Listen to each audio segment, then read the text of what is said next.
11 अप्रैल 2022 से राज्य सरकार ने सरकारी कर्मचारियों के लिए ओपीएस तो लागू कर दिया, लेकिन इससे जुड़े बकाया वसूली के पचड़ों का निपटारा नहीं हो रहा है। एक तरफ सरकार को ओपीएस लागू करने के बाद 6 महीने में 1,143 सेवारत कर्मचारियों की ओर से एनपीएस के खाते से निकाली गई करीब 590 करोड़ रुपए से महज 2,885 कर्मचारियों से 11 करोड़ 22,670 की ही वसूली हो पाई है। तो वहीं 1 अप्रैल 2022 से पहले रिटायर्ड करीब 3,459 कर्मचारियों का एनएसडीएल में जमा उनके हिस्से की पूरी न्यायोचित राशि को लेकर समाधान नहीं हो पा रहा है।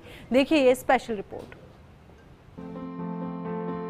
ओपीएस और न्यू पेंशन स्कीम के फेर में फंसे सरकारी कर्मचारियों का 1 अप्रैल 2022 से ओपीएस लागू होने के बाद बकाया राशि को लेकर आरटीआई में अहम खुलासे हुए हैं। अब आपको बताते हैं कि किस तरह से इसमें खुलासे हुए। 19 मई 2022 को ओपीएस का नोटिफिकेशन जारी हुआ था। 1 जनवरी 2004 या उसके बाद सरकारी सेवा में आए कर्मचारियों को पुरानी स्कीम का लाभ दिया गया। इस लाभ को 1 अप्रैल 2022 से लागू कर दिया गया।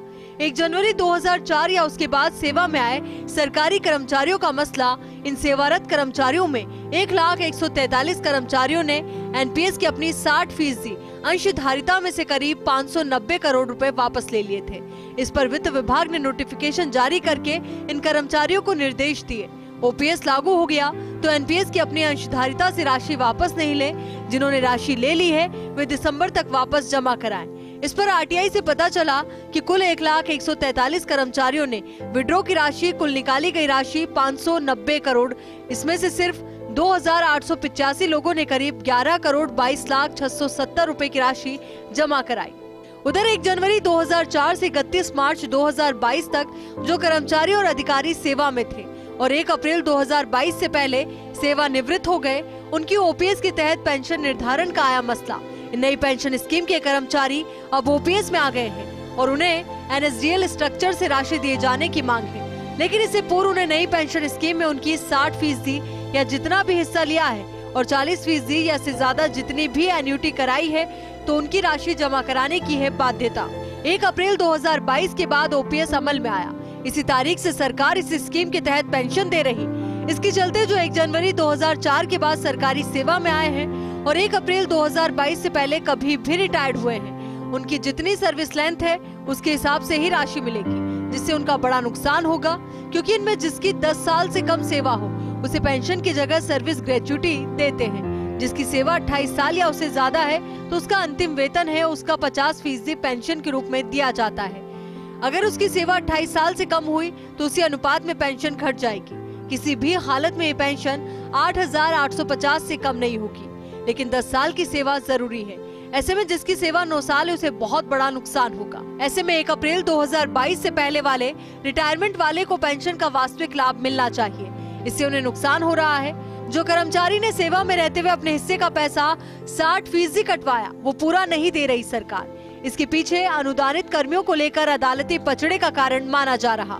ये मांग की जा रही है कि 1 जनवरी 2004 या उसके बाद सेवा में आने वाले और 1 अप्रैल 2022 से पूर्व रिटायर्ड होने वाले कर्मचारियों और अधिकारियों के लिए 1 अप्रैल 2022 के बजाय 1 जनवरी 2022 से ओपीएस लागू हो या उनके उस दौरान तक की पेंशन का वित्तीय भार सरकार ले। जब 1 अप्रैल 2022 बाद रिटायर्ड हुए कर्मचारियों को पेंशन दे रही है और एनएसडीएल में जमा कराए अंशदान को ब्याज सहित राशि दे रही है, तो 1 अप्रैल 2022 से पूर्व रिटायर्ड होने वाले कर्मचारियों के हिस्से की न्यायोचित राशि उन्हें दी जानी चाहिए। केंद्र ने पेंशन की क्वालिफाइंग शर्त 28 साल की सेवा के बजाय 20 साल की है। इसी तर्ज पर राज्य सरकार से क्वालिफाइंग अवधि 20 साल कराने की मांग है। इसे लेकर 4,000 करोड़ का भार है, जिस पर गहलोत सरकार को निर्णय लेना है। न्यू पेंशन स्कीम के तहत एनएसडीएल में जो जमा राशि है उसमें 10% राज्य सरकार और 10% कर्मचारी का है। इसमें भी पेच ये है कि राज्य सरकार का अंशदान 14% होना चाहिए।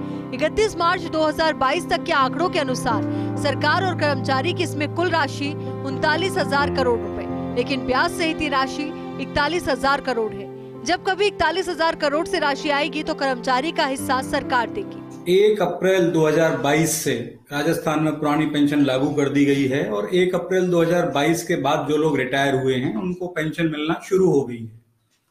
लेकिन हमारी तकलीफ ये है कि जो एम्प्लॉई 1 जनवरी 2004 से और 31 मार्च 2022 के बीच में आते हैं उनकी अभी पेंशन शुरू नहीं हुई है। वित्त विभाग में बात की तो वो लोग बोले कि उनके लिए अभी सर्कुलर वगैरह कुछ जारी होना है।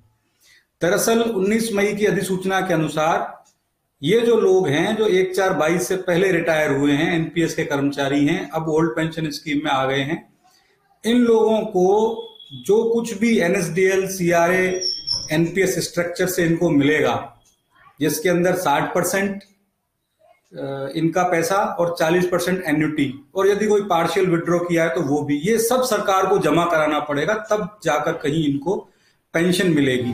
सरकारी कर्मचारियों को हालांकि ओपीएस फायदे की तो लग रही है, लेकिन इन तमाम मसलों के चलते सरकारी कर्मचारी मकड़ जाल में उलझा महसूस कर रहा है।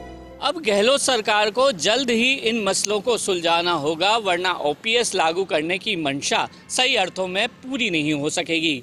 कैमरा पर्सन संजय के साथ Rituraj Sharma, first India news, Jaipur.